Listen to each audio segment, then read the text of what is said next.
What is up? I'm a Dorks, Nerds, Geeks, and Gamers. It's your host, Ghost here, and I'm joined with... Nike Y43. And we are about to go into movie theaters. We're at AMC right now. We're about to go see Shang Chi. But we want to start a brand new show. This is called Masters of Marvel. We've seen every MCU film in the theaters since Iron Man 1, with few exceptions here and there, but we've seen every single one of them in the theater day one, at least week one, you know what I mean?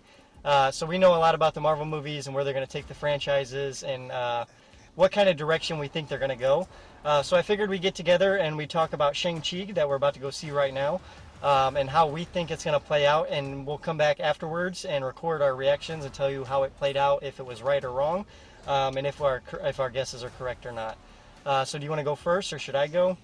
Yeah, you go ahead and start. All right, I'm going to start it off. It's going to be very quick. This is more like bulletin points that we can compare and contrast once we come out. But first off, I'm going to say we're going to start off with an origin story. We're going to get Shang-Chi under the wing of the evil Mandarin. It's going to show the kidnapping of Tony Stark, and we're going to see how the Mandarin twists Shang-Chi into doing bad things. He trains him to be a killer, basically pushes him to be a killer harder and harder and harder. I think Shang-Chi is then going to run to civilization, Los Angeles, I believe, or San Francisco, whatever town this is that it takes place in. Then I think Shang-Chi is going to get a notice that's when the killer assassin with the mask that you see in the trailers is going to come after him. And he's going to find out that ties to the Mandarin, which then he finds out about the tournament. But then they want to get more power before they're strong enough to enter the tournament. So I think they're going to try to find that water dragon we saw in the trailer to get a blessing of the water dragon for some sort of mystical reason. And then I think we're going to see the tournament. And then we're going to either see Fing Fang Foom or a big Mandarin fight at the end of the tournament. And then we're going to end the movie. And after credits scene will be something along the lines of a multiversal connection, either to Spider-Man or to Doctor Strange Multiverse of Madness. But those are my solid points, guys. Very quick and to the point, but let's hear Nike's. All right. Yeah, that was very, very, very quick and direct. Yeah. A lot of, like, the origin stories, totally agree, hands down. Like, they have to introduce a new character. Right. Just some of my key points on, like, how it's going to feel is, I think it's going to be, like, Iron Man in '08. We're going to officially launch into the new era of Marvel movies. I agree. Just how Iron Man just launched the whole thing. I feel like Shang-Chi's going to be, because he's going to be, like, a brand new character. The way they've been talking, the way it ties into Iron Man from '08, and then the Mandarin with his 10 rings, and the way they've done that, instead of just having it be like the rings on the finger. Right, they're more like wristbands or armbands. I like that different feature. I think it's going to be definitely cool, a different way to tell a story. I agree with that. I feel like we're going to get the Great Protector in there somewhere. Like, I could see that as well I think somewhere. We're going to see that. Yeah. I think it's going to tie in, like, as the whole cinematic The MCU as a whole. The whole thing. Because I think this movie, part of it's going to take place in another world. Okay. We're going to get Shang-Chi from a different dimension or different reality. We're not getting the one from our Earth. Okay, so that's a very bold take, but it's a nice assertive take. Because we've see Wong fighting an Abomination. Yes. And I think when we saw that trailer for Spider-Man. Yes. And you see Wong actually leaving that one split scene. Well, I think it's because Wong's going to tie in.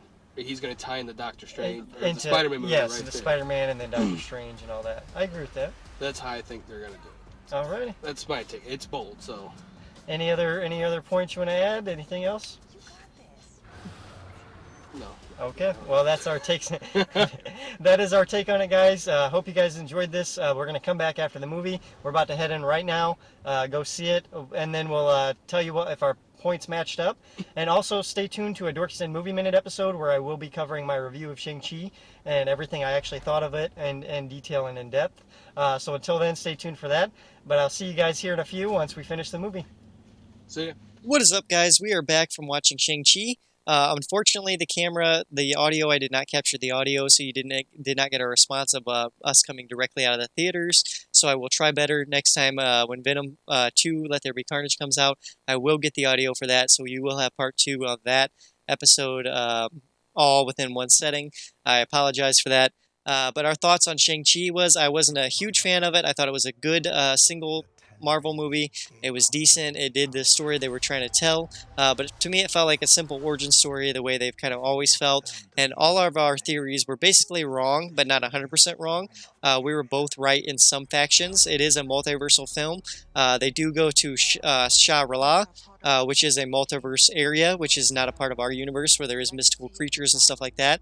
The Ten Rings are from another dimension, and Bruce Banner is Bruce Banner again. We don't know why he's Bruce Banner. I don't know if it's a different version of Bruce Banner or Hulk or multiversal, but he is Bruce Banner again, so that was another tie. We know that it ties to Eternals as well after the ending. I don't want to give you all the spoilers or everything, but I do got to tell you, Yancey or Nike did enjoy the movie. He loved the movie. He thought it was a great action movie. He loved the action scenes. He loved the story building and the world building that it did. I agree with him on the world building and the action scenes. They were awesome. They were amazing. I just didn't think Sam Liu did a great job as Shang-Chi, the perfect job I wanted him to do. But he's got sequels to improve his character work as Shang-Chi. That's just my thoughts, guys. I gave it an 8 out of 10 solid movie rating. Nike gave it, I believe, a 9 out of 10 or an 8 out of 10 as well, or something like that. But he was a little higher than I was on the rating scale. But that's just our thoughts on the movies, guys. We're kind of wrong and kind of right on our theories. But stay tuned for Venom, Let There Be Carnage. We will be doing another Masters of Marvel video there.